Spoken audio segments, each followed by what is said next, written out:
My name's Tom Noakes. I'm a commercial film director from Sydney, Australia.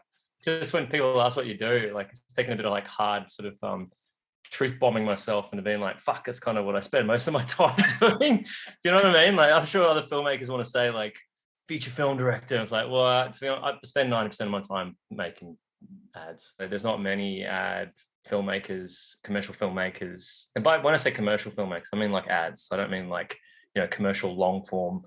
But there's not many commercial filmmakers who have had the opportunities to still live here but make their craft overseas. Tell us a bit about where you're from and where did you grow up and how did you get into film?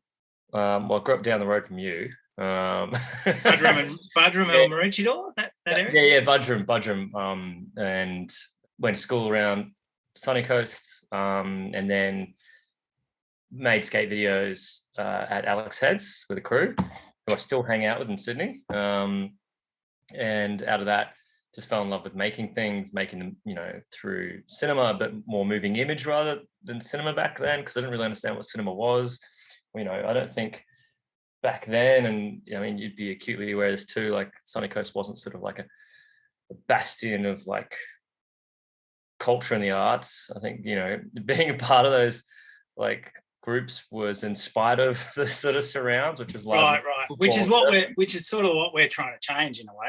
Yeah, which is great. Yeah. I think there's a lot more filmmakers have actually hit me up from the Sunny Coast, and a cinematographer hit me up. He's a young guy, and just having those support groups, because you really do feel at a disadvantage moving to megacities and trying to unpack your voice in the presence of other people that have come from arts families and or have been around cultural hotpots.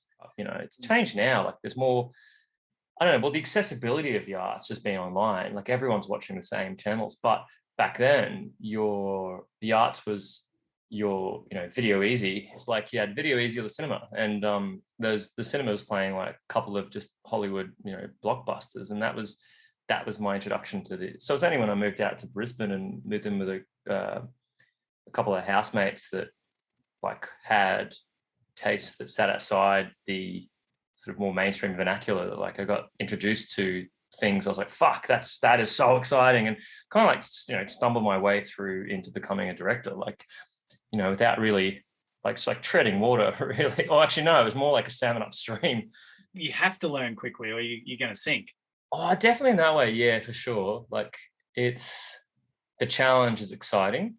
I think when you like kind of what I was saying before about you recognize the disadvantage when you reach a certain cluster of filmmakers, like the people I'm pitching against on ads, even like your peers, and it usually evens out, right? Like you kind of grow old and everyone kind of just starts to absorb things at the same pace. But back then, I think in those formative years, my introduction to filmmaking was more skateboarding oriented. Like I didn't have an arts background. I didn't read a lot. I didn't that's just not what and that does form the lens with which you observe stories or you think about cinema. So and it becomes really apparent when you see these filmmakers who are your age or younger, and they probably challenge the medium more, but you read up about them and they grew up in the city, or they had parents who did they had was a writer or a journalist or some shit like that. And I wouldn't change where I came from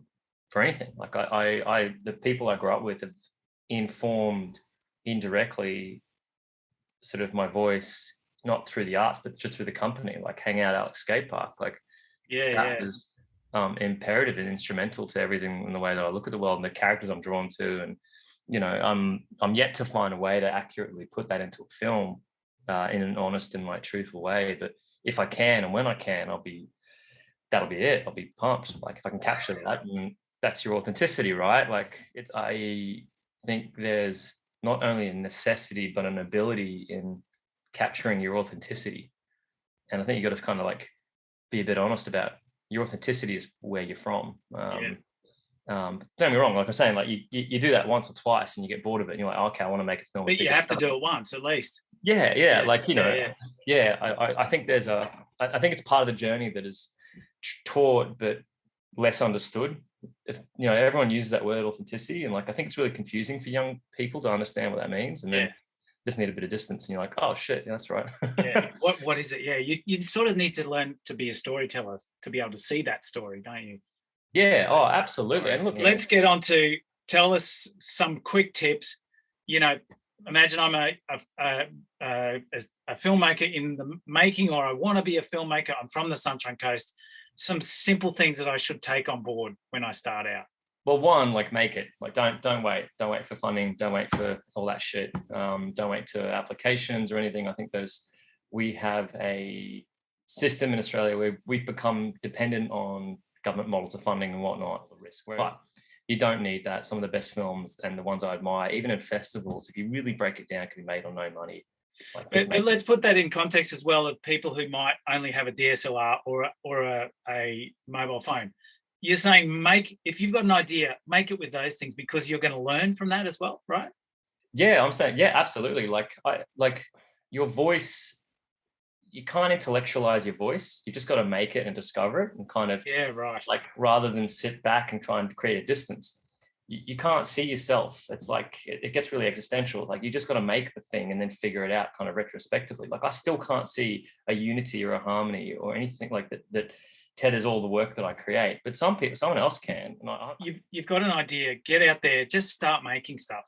How important is knowing how to screenwrite with the perfect formatting and all that sort of stuff? No, I don't think it is. I like the more exciting filmmakers are the ones that learned through practice, not through study. Like, I studied screenwriting, and it kind of paralyzed me in a way, because the films I made before I studied screenwriting did all the things that screenwriting taught me to do, but when I became aware of them, they became limiting. And I'm glad I did learn that in order to come out the other end, but I don't think it's necessary. I think you innately understand story because and especially the filmmakers that this will be viewed by, because they watch more stories than we did growing up. Like, it's an art. It's actually like it's built into us as storytellers. Like, you know, it's part of like you being a Homo sapien, and in your evolutionary process of being like a social creature, like storytelling is in you. You know, so I don't know if you need to study it. I think at some point you're going to make a hot mess that's an hour and 2 hours long, and yeah, you're going to have to study it, but not to begin with. Like, I think, you know, making things is more important. It's really good advice, and especially for, you know, people entering the Showdown competition, and you imagine, you know, there's only going to be 6 winners of each in the categories, right? So other people who don't win, I suppose the advice is get that idea and just go and shoot it on a mobile phone, on your camera, whatever, right? Yeah, absolutely. And like, there will be some people that they are like, I work with the guy, Will Goodfellow, part of Guno. Like, he is a storyteller. Like, it's in his craft to be a writer, and it's kind of not really how my brain works. I think it's just kind of, so I guess what I'm doing is putting a disclaimer in that advice that just go to make stuff. It's also identify what kind of filmmaker you are. You know, some filmmakers are more intuitive, and, you know, they kind of like discover it as they're stumbling down the mountain. Like, they're putting together the aircraft the plane as it's like, you know, it's already launched off. Like, whereas others are very not formulaic, but they're kind of more studied and precise and particular about what they do. And hey, Tom, thanks for chatting with us. Hey, appreciate it. Sean, thanks, man. Legend.